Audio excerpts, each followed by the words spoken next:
Hello viewers, welcome to my channel. उम्मीद है आप सब बेहतरीन ज़िंदगी गुजार रहे होंगे। आज की वीडियो में हम डिस्कस करेंगे एंडोप्लाज्मिक रेटिकुलम के बारे में। एंडोप्लाज्मिक रेटिकुलम सेल बायोलॉजी का एक टॉपिक है। सेल से रिलेटेड बहुत सारी वीडियोस हमने प्रीवियसली अपलोड की हैं, जिसमें हमने जितने भी सेल ऑर्गेनेलीज़ हैं उनको डिस्कस किया है। आज की वीडियो में हम एक ऑर्गेनेली जिसका नाम एंडोप्लाज्मिक रेटिकुलम है, इसे डिस्कस करने वाले हैं। आज की वीडियो में हम देखेंगे कि जो एंडोप्लाज्मिक रेटिकुलम है ये क्या करता है, और इसकी खुद की सिंथेसिस कैसे होती है, और इसकी टाइप्स कौन कौन सी हैं, और इसकी जो टाइप्स हैं उनके क्या क्या रोल और क्या क्या फंक्शन होते हैं।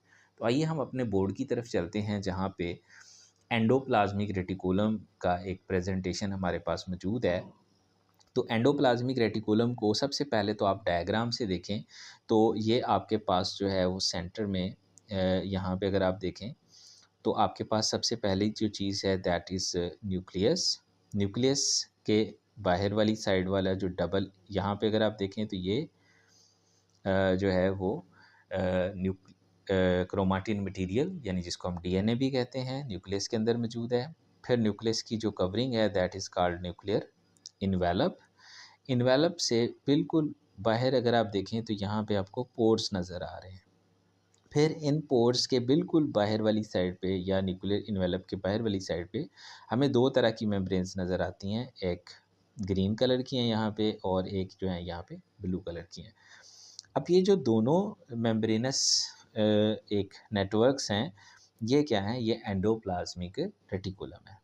अब ये दोनों में क्या डिफरेंस है ये भी हम बाद में डिस्कस करते हैं, लेकिन अगर आप यहाँ पे गौर से देखें तो ये एक इंटरकनेक्टेड सिस्टम है। इसमें जितनी भी यहाँ पे अगर आप देखें तो ये एक पूरी ये एक ट्यूब लाइक स्ट्रक्चर है। मैं इसको हाईलाइट कर देता हूँ। ये वाला जो है ये एक ऐसे ट्यूब है, यानी इस तरह से इसमें इस तरह से स्ट्रक्चर्स बने हुए हैं, और ये क्या है? एक दूसरे के ऊपर स्टैक्ड हैं।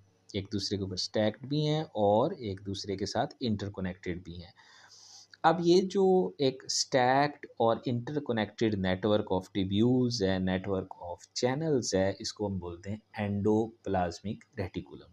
अगर हम इसके नाम पे जाएं तो यहाँ पे एंडो का मतलब होता है इनसाइड, और प्लाज्मिक का मतलब है साइटोप्लाज्म, इनसाइड द साइटोप्लाज्म, और रेटिकुलम का मतलब होता है नेटवर्क या चेन ऑफ ट्यूब्यूल्स। तो ट्यूब्यूल्स का एक नेटवर्क, ट्यूब्यूल्स की एक चेन जो कि कहाँ पे मौजूद है? साइटोप्लाज्म के अंदर मौजूद है। अब यहाँ पे अगर हम देखें तो ये जो ट्यूब्यूल्स की जो चेन होती है, इसमें एक जो ट्यूब्यूल होती है इसको बोला जाता है सिस्टर्नी, यानी एंडोप्लाज्मिक रेटिकुलम की जो ट्यूब्यूल्स होती हैं। अभी मैंने आपको बता दिया कि एंडोप्लाज्मिक क्या होता है। एंडोप्लाज्मिक रेटिकुलम जो है वो साइटोप्लाज्म के अंदर एक इंटरकनेक्टेड नेटवर्क ऑफ चैनल्स, एक इंटरकनेक्टेड नेटवर्क ऑफ ट्यूब्यूल्स है। इसकी जो ट्यूब्यूल्स होती हैं इनको सिस्टर्नी बोला जाता है। अब फिर इन ट्यूब्यूल्स के दरमियान जो जगह होती है, यानी दरमियान में जो स्पेस होती है, उसको हम ल्यूमन बोलते हैं। फिर यहाँ पे अगर हम देखें तो दो तरह के हमारे पास जो है वो एंडोप्लाज्मिक रेटिकुलम है। एक जो है वो रफ एंडोप्लाज्मिक रेटिकुलम है, और एक जो है वो स्मूथ एंडोप्लाज्मिक रेटिकुलम है। अगर हम यहाँ पे देखें तो रफ के ऊपर आपको ये रेड कलर के छोटे छोटे डॉट्स नज़र आ रहे हैं, यानी इसके ऊपर क्या मौजूद हैं? राइबोसोम्स मौजूद हैं। ऐसा एंडोप्लाज्मिक रेटिकुलम का पोर्शन जिसके ऊपर राइबोसोम्स होते हैं, जिसकी सरफेस रफ होती है, जिसकी सरफेस के ऊपर राइबोसोम्स अटैच्ड होते हैं, उसको हम बोलते हैं रफ एंडोप्लाज्मिक रेटिकुलम। तो हमारे पास दो टाइप्स आती हैं, one is rough endoplasmic reticulum and other one is smooth endoplasmic reticulum. फिर इसमें जो है मज़ीद अगर आप देखें तो यहाँ पे भी ये ट्यूब्यूल्स का वर्ड लिखा हुआ है कि यानी इसके अंदर ट्यूब्यूल्स बनी होती हैं, और इसमें से जब कोई चीज़ बनती है तो बनने के बाद छोटे छोटे वेजिकल्स बनते हैं, और उनको बोला जाता है ट्रांसपोर्ट वेजिकल्स। अच्छा, अभी हमने दो चीज़ें देखी कि ऐसा एंडोप्लाज्मिक रेटिकुलम जिसके ऊपर राइबोसोम्स होंगे उसको क्या बोला जाएगा? रफ एंडोप्लाज्मिक रेटिकुलम, उसकी सरफेस जो है वो रफ होती है। और ऐसा एंडोप्लाज्मिक रेटिकुलम जिसके ऊपर राइबोसोम्स नहीं होंगे उसको बोला जाएगा स्मूथ एंडोप्लाज्मिक रेटिकुलम। अब यहाँ पे अगर हम देखें सेपरेटली दोनों को, तो जो रफ एंडोप्लाज्मिक रेटिकुलम है, सबसे पहले इसकी शनाख्त क्या है कि इसके ऊपर अटैच्ड राइबोसोम्स मौजूद होते हैं। अब क्योंकि राइबोसोम्स का फंक्शन हमने प्रीवियस लेक्चर में पढ़ा है, क्या होता है, राइबोसोम प्रोटीन में इन्वॉल्व हैं, तो ये जो जगह हुई फिर ये किस में इन्वॉल्व होती है, प्रोटीन सिंथेसिस में।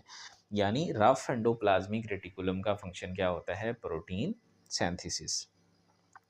फिर साथ ही साथ ये हिस्सा जो है यहाँ पे प्रोटीन फोल्डिंग या प्रोटीन मॉडिफिकेशन भी होती है, प्रोटीन को फाइनल कॉम्पैक्ट फॉर्म में बदला जाता है।